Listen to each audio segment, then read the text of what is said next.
just picked up the DJI Osmo Pocket 3. Got the box there. It's just going to make content so much easier to capture. Have this as a dedicated setup.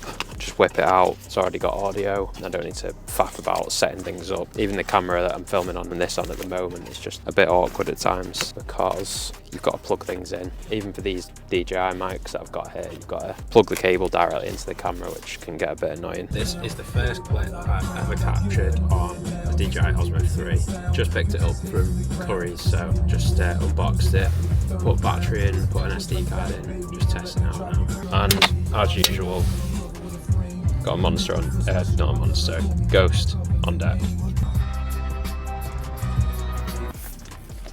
Bit of an update on what I'm going to be working on today. We're launching new campaigns for existing clients. So there's a fair bit of work that goes into that, building out the strategy, the messaging, and then all the back-end technical setup within the CRM system, landing page setups, automations, and then even down to just training our own sales team to get them up to speed on everything. Just had a parcel arrive, which this is going to be a game changer for content now. This is what I've got. Bosch small rig mini tripod. The reason I bought this is because I just didn't have anything mobile to be able to mount the mirrorless cameras on. So this is the FX30 on the new small rig tripod. So basically that's what it's like as a vlog camera. Also, just want to say, how cool is this face tracking thing? I've never really had anything like that before, so that is cool. And it looks like someone, like you've got a videographer filming you because it's the movements fluid like that. So yeah, I think that's a class feature on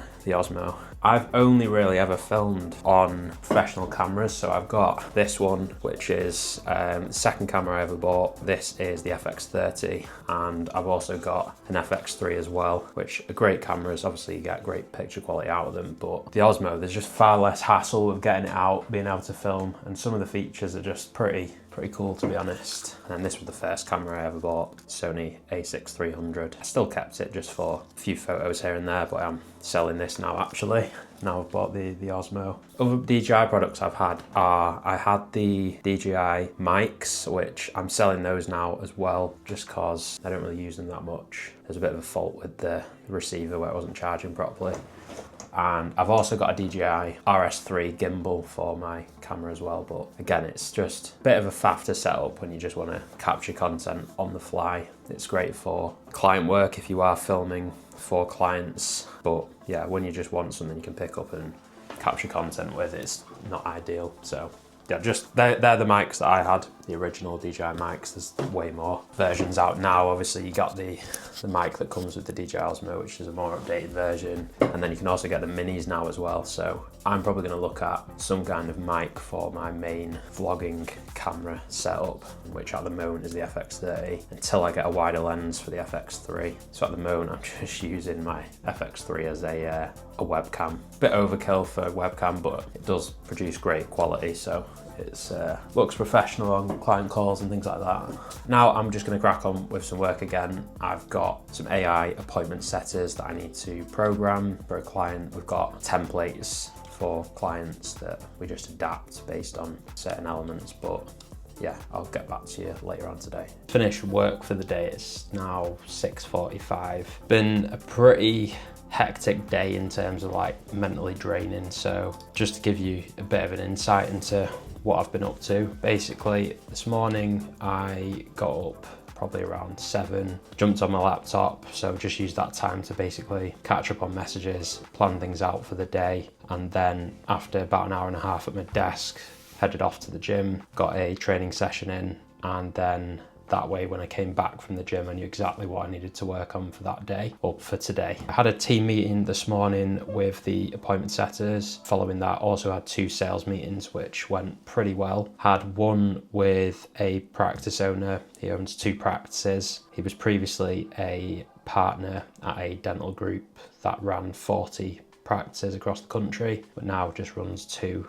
standalone practices on their own. Then the second meeting was with a dental practice, so it was 2 owners that hopped on that call. So again, great to see both decision makers on the call, both very qualified leads as well, so good to see us attracting that kind of interest. The second guys, they run a practice currently doing £250,000 per month with their goal being to really just ramp things up, get to £1 million per month. They came across me because they saw that I'd worked with very large brands like Yorkshire Dental Suite, Smile White, and they basically see them as inspiration and they want to get to where those guys currently are. I think we could definitely get them there. It's just the element of selling the service is going to be somewhat more difficult with those guys because they already have a sales team in place that contact leads on their behalf. And they feel as though the missing element is more the overall strategy from the creative side of things to just everything around attracting the initial interest. Whereas in reality, I know that if we handled that full process, including the lead contact, they would be very surprised at how much they were actually missing on the back end with the lead contact. But there we go. I just need to do what I can. So a second sales meeting booked in with them tomorrow. Now we've gone through the discovery phase, just going to run through some more details in terms of explaining clients we've worked with and also setting pricing expectations for those guys. That's been my day. Calls, focused client work, and there's always ongoing communication with clients and the team throughout the day that I've just got to manage in between that. The other thing I didn't mention is we've had 2 filming days happen today as well for 2 of our clients, so both at separate ends of the country. We've had a videographer go out to each client, so we've also just been kind of managing that and put a lot of work into making sure they were prepped beforehand as well. That's everything for today in terms of the business, so just going to shut down the laptop now and switch off and make sure I get to bed at a good time. That's another thing for me. Getting to bed at a consistent time every night just makes a huge difference to my energy levels in the day, which allows me to get more work done, be more productive with the work I am doing, and also just having more energy allows me to come across a bit more energetic when I am on meetings and everything else. Just had a second sales meeting with a prospect. Basically, I had the first call yesterday with the 2 business owners, so joined the second meeting with them. For us to really get them to where they want to be, we would need to take on the full patient acquisition process, because initially on that first call they were wanting to potentially still handle the lead contact element of the service basically, but I just told them that I'm sure they've got a great team in place, but there's just no way practice teams in the UK can compete with what we've got in our team at the moment. So we've got a dedicated sales team that contacts leads on behalf of the practices. These guys are incentivized to make bookings, but not just make bookings, qualified bookings. So even the way they structure the calls, they're all sales trained. They get weekly group coaching and one-to-one coaching from an industry leading appointment setting manager. The amount that's involved in getting an appointment setting sales trained team up to the standard it needs to be at to get the best results possible through these kinds of campaigns, there's a lot of work that goes into it. And for me, I just find it massively frustrating when I'm speaking to practice owners and they massively underestimate what goes into that element of the service. I think from their perspective, they're just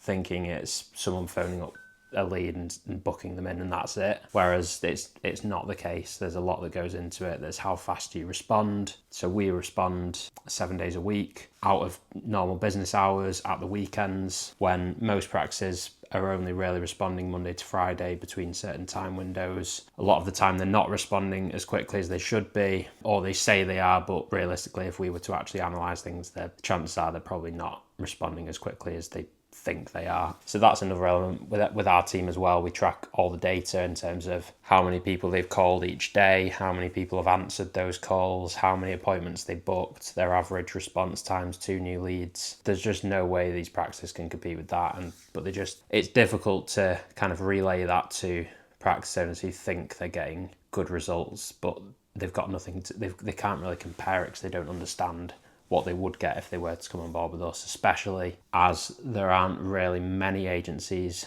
offering that full process with the appointment setting element.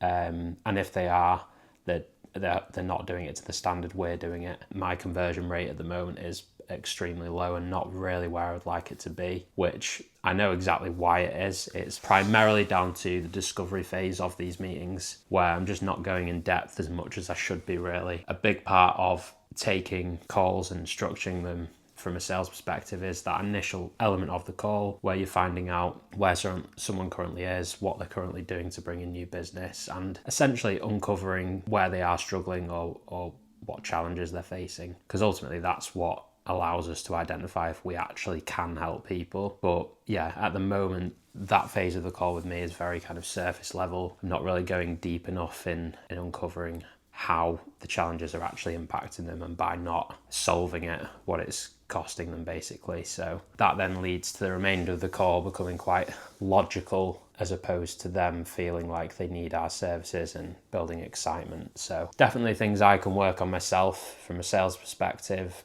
I don't think it's a case of I don't understand what's going wrong. I think a lot of the time it's a case of cognitive load, in terms of if I ask a question and I get a good response, a lot of the time that person spoke for say 2 to 5 minutes and covered a lot of different elements. So I find it difficult personally to kind of retain what they've said and be able to retain everything they've said and be able to respond. And it's something I've always struggled with. Even at school, I was diagnosed with, I can't remember what it's called, it's like receptive language impairment or something like that. And that's part of what I do struggle with. But it's something I'm aware of, and moving forward now, I'm going to be putting together a bit of a document based on all the sales calls I've had. So a huge part of our own sales now and marketing is utilizing AI. So I've put all our sales transcripts into Word documents, which I can upload into our AI system, which basically allows a sales coach. We've got an AI team basically, and one of them is a sales coach which understands all sales frameworks and how our business works. Going to be working with that AI team member to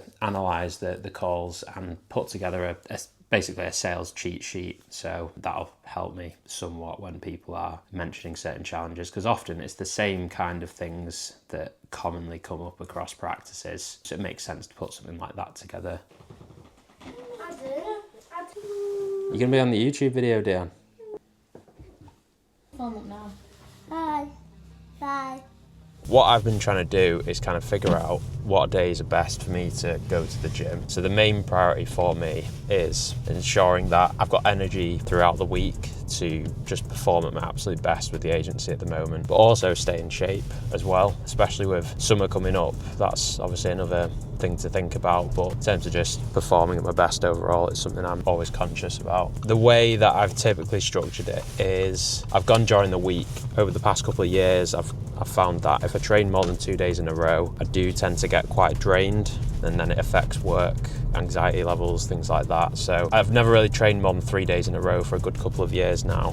What I was thinking of doing is taking the weekends off, so 2 full days in a row, and then just training in the weekdays. I've given that a go this week. It's now Thursday, but I didn't have a great sleep last night, and I just found if I was to push it today, I think my energy levels probably would have taken quite a hit tomorrow. So just using today to take a rest. But for me now, part of the reason I was thinking of just training weekdays and having a break on the weekend is I do like to train on the weekends, because obviously I've got more time then to go and actually enjoy the sessions. But for me, getting up out of bed and to the gym, that's a huge reason why I want to get up in the mornings to get to the gym, because I enjoy it and I like how it makes me feel. Plus, after I've trained at the gym, I do feel ready to work and focus. So I find from that aspect it feeds into work nicely. But today I'm just going to take a rest from the gym itself. So I've just been to the shop then just to grab a can of Ghost, feed the day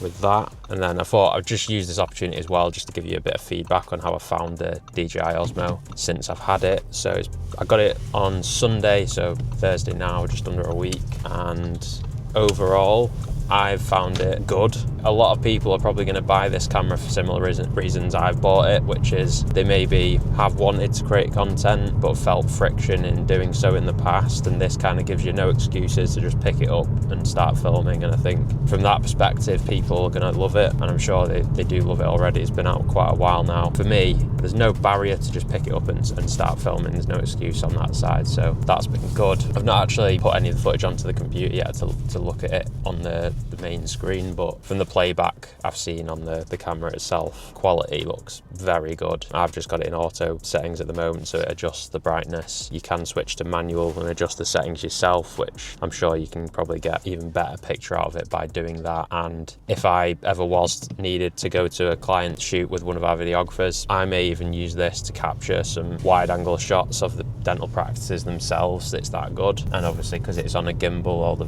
footage would be smooth and not shaky. Overall, very good. I like the combo I bought, which comes with the DJI mic and everything. That's handy, although the built-in mic does sound good from what I've heard on the playback on the camera itself. The only thing I've noticed, which I'm a little bit unsure of, is the creator bundle comes with a wide angle lens, so it's like a magnetic attachment that you put over just the standard lens, and when you turn off the camera like flips and turns, but because it adds thickness when you've got that wide angle lens onto it, it can't turn into itself as it usually would. So I don't know if I'm damaging the camera by leaving it on and turning the camera off, so I'm finding it a little bit annoying to have to take on and off the wide angle lens, because that's primarily what I'm using on the camera, so I'm taking it on and off quite a bit. It's not the end of the world, and definitely much easier than picking up a professional camera. I've had professional cameras for years that have cost me thousands of pounds and never really once picked those up for my own content, other than our paid adverts for our agency. I've used them for